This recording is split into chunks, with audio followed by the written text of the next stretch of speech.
할렐루야. 사랑하는 대강의 가족 여러분, 오늘 하루도 하나님의 말씀과 동행하는 삶이 되길 소망합니다. 오늘 함께 나눌 하나님의 말씀은 마가복음 5장 27절에서 29절 말씀입니다. 예수의 소문을 듣고 무리 가운데 끼어 뒤로 와서 그의 옷에 손을 대니 이는 내가 그의 옷에만 손을 대어도 구원을 받으리라 생각함일러라. 이에 그의 혈류 근원이 곧 마름에 병이 나온 줄을 몸에 깨달으니라. 아멘. 쥐도 막다른 골목에 다다르면 고양이를 문다고 합니다. 예전에 시골교회 사모님께서 새벽 기도를 마치고 아궁이에 불을 지피셨답니다. 그런데 그 아궁이 안에 쥐가 들어 있었던 모양입니다. 불기운이 아궁이 속으로 빨려들기 시작하자 그 쥐가 뛰쳐나오면서 사모님의 엄지발가락을 깨물고 달아나 버렸습니다. 쥐에 물리는 것도 괴에 물리는 것만큼이나 무섭습니다. 물린 곳에 독이 오르는 바람에 이 종아리까지 퉁퉁 부어올라 이 교훈에 고생하셨다고 합니다. 제가 이런 말씀을 드리는 이유는 기도의 자세가 이뤄야 한다라는 말씀을 드리고 싶어서입니다. 어떤 기도를 하든 막다른 골목에 몰린 것처럼 살 길은 주님밖에 없는 것처럼 그렇게 매달려 기도하는 자세가 필요합니다. 이런 기도를 주님은 외면하실 수가 없는 것입니다. 옷자락만 만져도 구원을 얻을 것이라는 여인의 믿음은 이런 절실함에서 시작된 겁니다. 모든 희망과 기대가 다 끊어진 상황에서 여인의 삶은 완전히 뒤바뀌어 버립니다. 그녀가 가졌던 믿음 때문입니다. 여러분, 내 삶의 변화를 기대하십니까? 그렇다면 운명을 바꾸어 놓은 놀라운 믿음을 오늘 이 여인에게서 꼭 배우시기를 바랍니다. 먼저 여인은 예수님의 소문을 들었습니다. 이제는 할 수 있는 것은 다 해봤으니 피를 흘리다 죽는 수밖에 없다고 여인은 아마 생각했을 겁니다. 더 이상 희망이 없는 것입니다.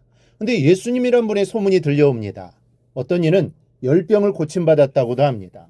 또 어떤 이는 군대 귀신이 들렸었는데 온전해졌다는 말도 들려옵니다. 또 누구를 통해 들으니 바다의 풍랑까지도 꾸짖어 잔잔하게 하셨다는 겁니다. 희한한 것은 소문으로 들려오는 예수님의 이름을 들을 때마다 마음속 한편에서 불끈불끈 무엇인가가 솟는 것입니다. 예전에 용한 의원이 있다는 소리를 들었을 때와는 아주 다른 그 무엇이 마음속에서 싹트고 있는 겁니다. 막연한 기대나 낳고 싶다는 감정이 만들어내는 자기 기만이 아니었습니다.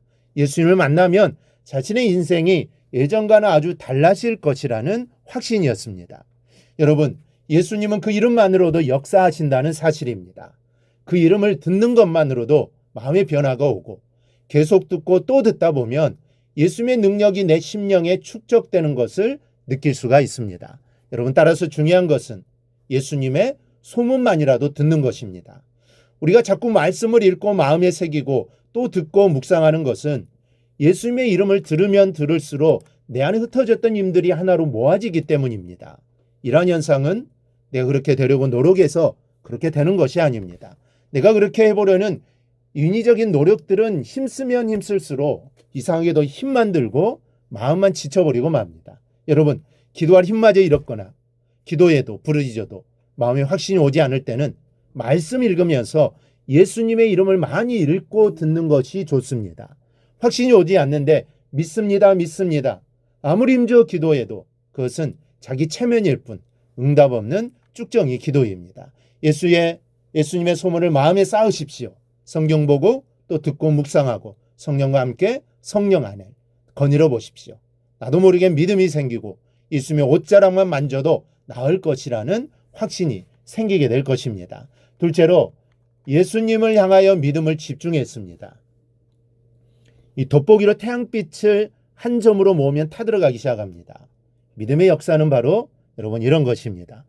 예수님의 이름과 그 말씀을 마음에 새기면 믿음이 예수님이라는 능력의 한 점으로 모아집니다.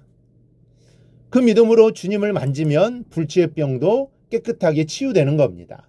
여인은 바로 그 믿음으로 주님을 만져 나음을 받았습니다. 29절을 보니 이에 그의 혈류 근원이 곧 마름에 병이 나온 줄을 몸에 깨달으니라.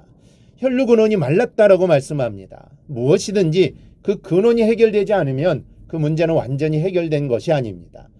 우리 몸에 나는 종기는 고름을 잘 짜내고 좋은 약을 가져다 붙여도 그 근원이 낫지 않으면 소용이 없습니다.